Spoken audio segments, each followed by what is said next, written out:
pag-uusapan natin yung mga technique or yung tip ko para hindi maging ubuhin or sipunin si baby. So kung gusto niyo po ng mga ganito content, pedi tips, parenting tips, at gabay sa pag-aalaga kay baby, don't forget to like the video, share, and subscribe to our channel, Dr. Pedro Mom.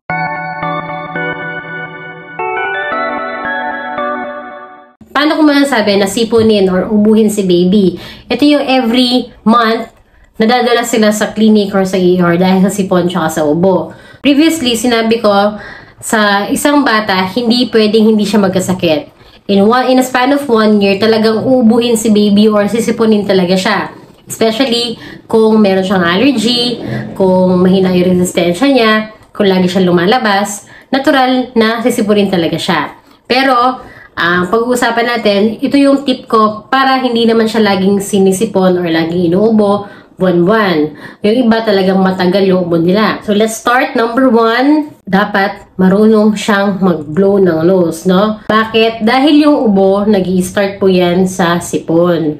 Kapag si baby sinipon na yan, kailangan maglagay na po kayo or mag-spray po kayo ng panglinis sa ilong.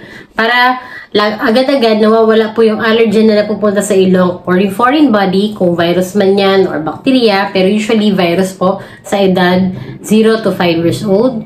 So kapag sinipon na yan, ibig sabihin may foreign body dyan, spray agad sa ilong. Ang pang-spray po natin is sodium chloride lang yon, tubig lang yon na may asin. Meron tayong pinapatak, meron tayong spray.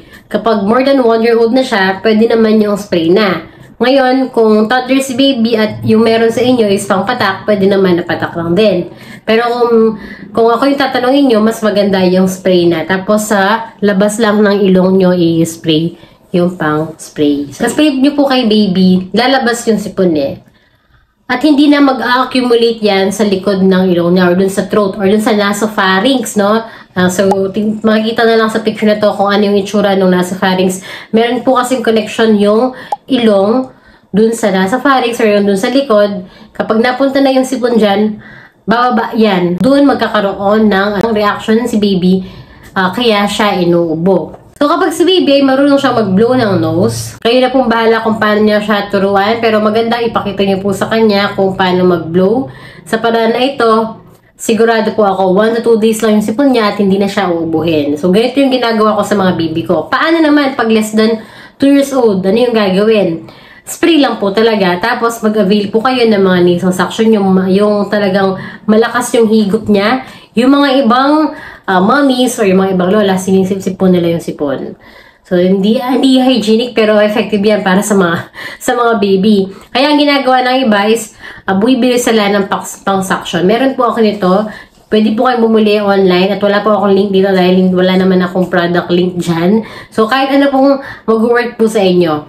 So, pwede, ganyan. Yan yung example ng ginagawa ko kapag may sipon si baby. Plus, dahil nga hindi natin alam kung allergy po yung dahilan ng sipon niya or viral infection, graduhin natin na mag-provide ng supplement sa kanila, ascorbic acid plus zinc. So, yun yung pangalawa kong tip. Lagi dapat merong zinc si baby dahil wala po tayong zinc sa katawan, hindi natin na-produce yun, hindi din natin na-store ang zinc, mas maganda na i-supply natin yung zinc sa kanila para meron tayong pang-repair or pang-cell regenerate sa katawan ni baby. Next tip, para hindi maging ubuhin at sipunin si baby. Dahil nga viral infection at bacterial infection ang cause nito, mas maganda or mainam na kumpleto yung bakuna niya. Updated po yung vaccine niya. Next tip is kailangan matulog si baby. Kailangan meron siyang afternoon nap at meron din siyang early sleep sa gabi. Dito nahihirapan ako sa early sleep sa gabi dahil hindi natutulog na maaga ang aking mga baby. So, kung sa inyo mga mommies, hiwalay kayo ng kwarto, kaya naman nagagawa po ninyo na mapatulog ng maaga si baby, mas maganda na mas maaga. Dapat nakaka 12 hours pa rin siya ng tulog. Dahil ang tulog, nakakatulong po yan mag-regenerate ng immune system natin, ng mga cells natin. Tapos nakaka-boost pa yan ng anti-inflammatory activities. Nakakapag-boost ng immune system para kay baby. Para kahit siya na lang sa katawan niya, fight off niya yung mga bacteria at virus. So, meron ako nabasa dati or meron ako napanood na hindi dapat lahat ng sakit ay ginagamot. Kasi yung katawan po ninyo ay merong panlaban. Pero kasi yung mga bata, yung ibang mga babies, hindi ganun kalakas yung kanilang immune system. Kaya mas maganda pa rin na pag merong symptoms si baby, hindi siya hayaan na hindi siya matignan ng isang doktor. So, ang doktor po ninyo ang magsasabi na supportive treatment lang. At please, kapag supportive treatment lang, ibig sabihin, hindi niya kailangan ng antibiotics.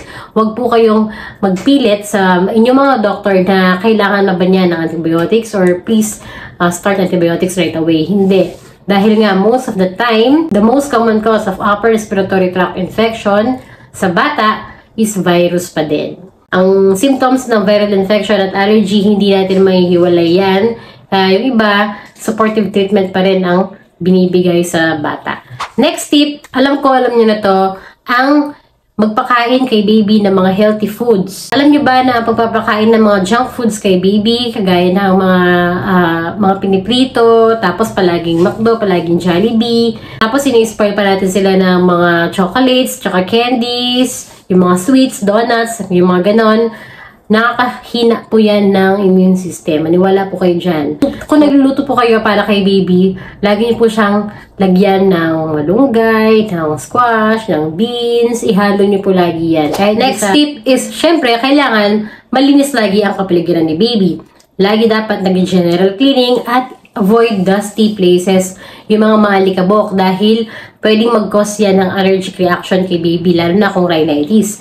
Pag may rhinitis ka, sigurado may rhinitis din si baby. So, kung may rhinitis si baby, sipon ang symptoms niyan. At kapag laging sinisipon si baby at hindi niya mai-blow yan, like what I've said, magkukos po yan ng ubo. Syempre, kapag namali kayo ng diagnosis, lagi po kayong, baka lagi kayo mag-antibiotics. So, kailangan alam nyo rin kung allergy siya or hindi. Next tip is mag-alaga po kayo agad ng pusa at aso sa bahay. Ang sabi ko agad ha, kailangan newborn pa lang si baby, exposed na siya sa mga pets. Bakit? Alam niyo ba yung hygiene theory?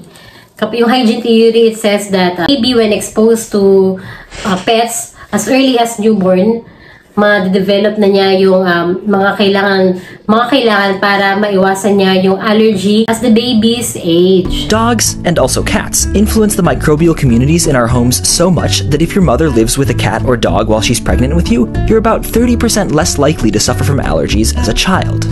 This sounds kind of crazy, and we don't know exactly why it happens, but the most likely explanation is called the hygiene hypothesis. You know how children from Amish farm families have been found to suffer less from allergies and asthma than is typical in the modern westernized world? Well, scientists think it's because their immune systems develop more fully thanks to exposure to a wide variety of dirt, bacteria, and germs in fermenting feed, cow manure, and other barnyard delights. Pero kapag nag-start na kayo magkaroon ng pet, kapag 1-year-old na siya, kaya 2 years old, and then nag-start siya mag-allergy, wala na. Allergy talaga siya sa pet nun. So, pwede nyo po ibasahin yung hygiene theory about dyan. Kaya kung kayo mga mommies, daddies, nagkaroon ng pet ngayon pa lang, tapos si baby ay toddler na, mas maganda siguro na huwag na muna kayo mag-pet. Pero kung buntis pa lang si mommy, tapos naghahanap kayo ng way para hindi maging sakit na si baby, one way is magkaroon po ng pet sa bahay. I think this would be my last tip, is to pray and manifest na hindi lagi magkasakit si baby. And meron pa pala akong last tip. At saka hindi siya tip. Yung sana na lang. Kasi mahalaga po kasi yung genes. So kung hindi po kayo sakitin, hindi rin magiging sakitin si baby. Kung wala kayong rhinitis, kung hindi kayo laging sinisipon, hindi rin magiging ganun si baby. Pero kung alam niyo na sa sarili niyo na sakitin kayo ng bata, no, tanongin niyo yung mga mommies niyo kung ganun kayo ng babies, pati yung father side. Kailangan yung mga tips ko before, yung mga sinabi kong tips, yun po yung gagawin ninyo. So, yun lamang kung nakatulong po sa inyo to. Please don't forget to like again the video, share, and subscribe to our channel, Dr. Pedro Mom. Thank you!